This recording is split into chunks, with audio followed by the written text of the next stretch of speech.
444 on the calendar in the matter of Hotchman versus Nelson. Parties have been sworn in, Judge. You may be seated, sir. Ms. Hotchman, according to these papers, you've known the defendant since she was in kindergarten. She was a friend of your daughter's. That's correct. Daughter's name is Jennifer. Yes.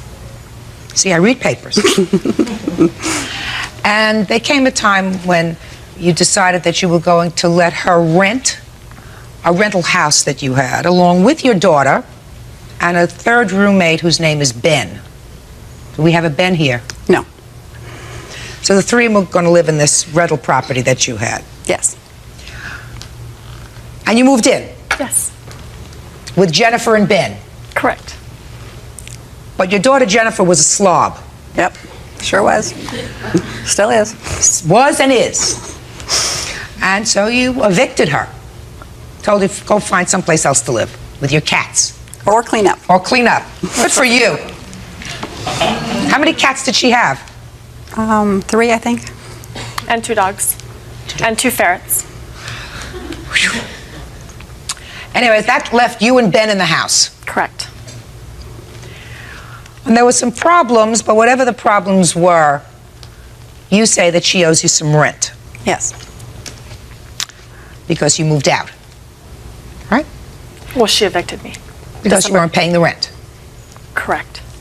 And in addition, you were all supposed to go on some sort of a trip, skiing trip. And Yes. you purchased airline tickets, and you would promise to pay her if she bought your ticket. They were going as a family, Right.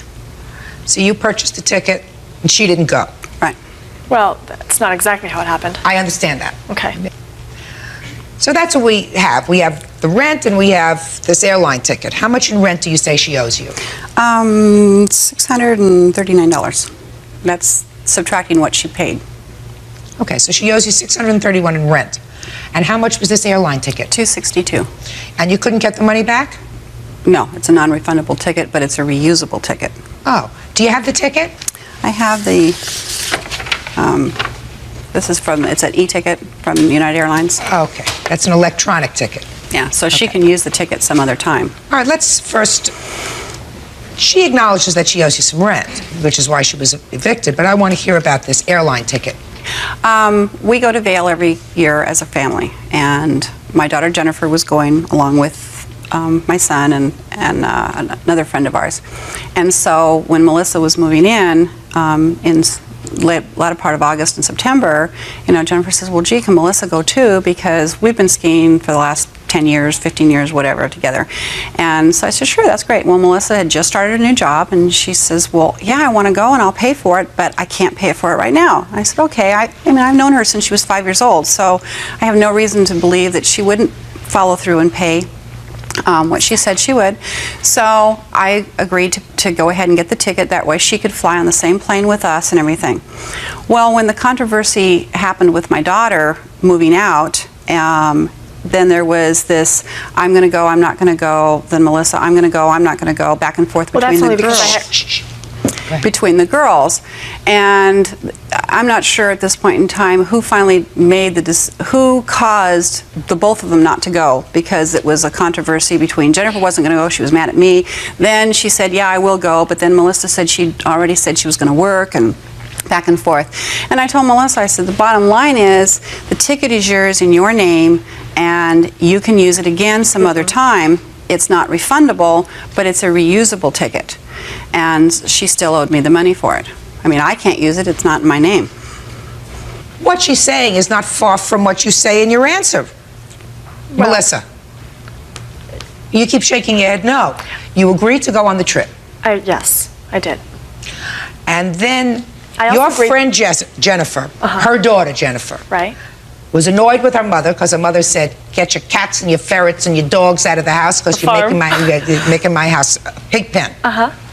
And so she's mad at her mother. Right. She says, then I'm not going on the trip with you. Correct. So Well, when then- she said that, then I had taken a week off work. I wasn't going to take a week off work, so I then told my boss that I could, in fact, work and to please put me back on the schedule. Well, then Jennifer changed her mind, and I couldn't then go to my boss and say, oh, by the way, now I've changed my mind, so can you take me off the schedule again? And Leslie had told me, don't worry about it. I know it's Jennifer's fault that you can't go. I wasn't going to go if Jennifer wasn't going to go. And then when I couldn't go, Jennifer had then changed her mind and said she wanted to go. But then when I wasn't going, Jennifer wasn't going to go. Melissa, who's the innocent? Who's the innocent person? As far as what, ma'am? As far as this whole scenario, you wanted to go on a trip with them. You said, please pay for the ticket because I want to go, but I can't pay for it right now. Is that what you told her? Originally, yes. Yeah. So she bought the ticket. She's out the money for this ticket, $262. Then you and your friend and everybody else got annoyed, right? Your friend got annoyed. She wasn't going to go. You weren't going to go. There's only one innocent person. That's her. She's out $262. So it wasn't my fault that they got into a dispute and Jennifer then changed her mind. Was I going to go and ski by myself? Why not? Would you want to go and ski by yourself? Listen, let me explain something to you. I don't go on top of a mountain where it's 4 degrees below zero, where I'm petrified to get to the bottom of that mountain, when I could be at the bottom of the mountain, sitting in a lodge, drinking a large grog. So I don't go on top of a mountain. I wouldn't ski by myself, and I wouldn't ski with the whole Coxie Army. That doesn't mean that you can't go skiing by yourself. You can go skiing by yourself. You never know who you'll meet if you go skiing. Right? Ooh. Lots of nice people go skiing. Judge Judy will continue in a moment.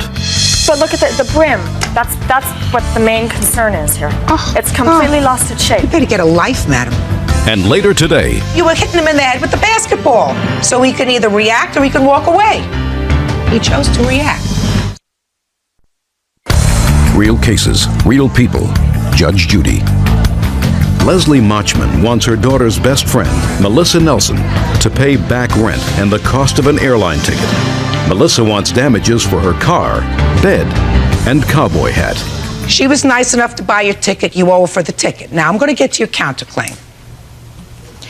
You're counterclaiming because you say she damaged a lot of your property. Correct. So you tell me about the damage to your property. Well, in the whole moving process, she broke into my bedroom and took it upon herself to pack all of my things when I was at work. Called me, left a message on my voicemail saying, "It's trash day today and the scavengers are out. I suggest you come and pick up your things off the driveway." When she was moving all of my things out of my room, she crushed my cowboy hat and ruined this one as well. I have receipts for both of those. What do you mean she crushed it? Well, I keep them, I love my cowboy hats, okay? I keep them in these sweater boxes upside down like they're supposed to so they don't lose their shape. She took the sweater thing out of my closet and put it in a box and crushed them. I can't wear that, nor can I wear this. It's got creases. People would laugh at me if I put this thing on and wore it. They would laugh at me. Bird, would you get me the black hat, Would please? you? I mean, Would you get me the black hat, please? that's, and this one too. See that one? This one has creases all over it. Oh, God. And it's completely lost God, its shape. you better go to the doctor. It's got creases all over it. Just a second. Doing a good job there, What? Judge. Doing a good job. What? But look at the brim. That's what the main concern is here. Oh, It's completely God. lost its shape. You better get a life, madam. Just a second. Bird, would you do me a favor? Sure. Give her back the hat. Sure. Thank you. And then also she was painting the house. Her and her son were painting the house. And in the process of painting the house, the wind apparently was blowing a little hard that day and blew overspray all over my car, all over my brand new car that I just got a couple of months ago. So now I have little white specks of paint all over my car. And I took it to find out how much that would be. So Does I have a the receipt car for that. thing have any ring of truth to it? This is the first I've heard about it today. I didn't know anything about it until today. This or the cowboy hats. I just fixed the cowboy hats. Ma'am, no, seriously? This is a $189 hat. This is not fixed at all. I cannot wear this hat. Just a second. Who paid $189 for it? I paid $189 and I have a receipt for that. Just a second. How dare you pay $189 for a hat and not pay her rent? I've had this Just hat. a second. How dare you pay $189 for a hat and not give her the money that you owed her The for hat rent? was purchased long before I ever even moved into the house. I've had this hat for a long time. How long have you had the hat? I can tell you exactly. I have a receipt. Yes. 2397. How long did you live in the house? 4 months, 5 months, maybe. August. She moved in the latter part of August into my house and then moved down the street I lived in her house before I moved into the dungeon because we had to get the old roommates out. When you said you lived in her house, you had a room in her house? Yes. Did you pay rent? No. How long did you live there? A couple of weeks. 2 weeks, 3 weeks. How long did you About live? 3 weeks. And she just let you come there because she's fond of you? Yeah, I would imagine so. She was out of town. She was on a cruise. What difference does that make? Oh, It's her house. Okay. $631 for rent and $262 for the ticket. Just bought yourself an electronic ticket. $893 is what you owe her. Is that right, Bert? That's absolutely right, Judge. Very good. Judgment for the plaintiff in the amount of $893. Your counterclaim is dismissed. It's nonsense. Parties are excused. You may step out. It's very sad that I mean, she's like a second mom to me. It's very sad that it even came to this. I feel really bad about this because she is like a second daughter to me, and she pushed me to a point where I had to move her out of the house because I had to rent the house to somebody else. My mother would never even think to do this to her daughter. By the way, I didn't know anything about the hats. I've never seen them before.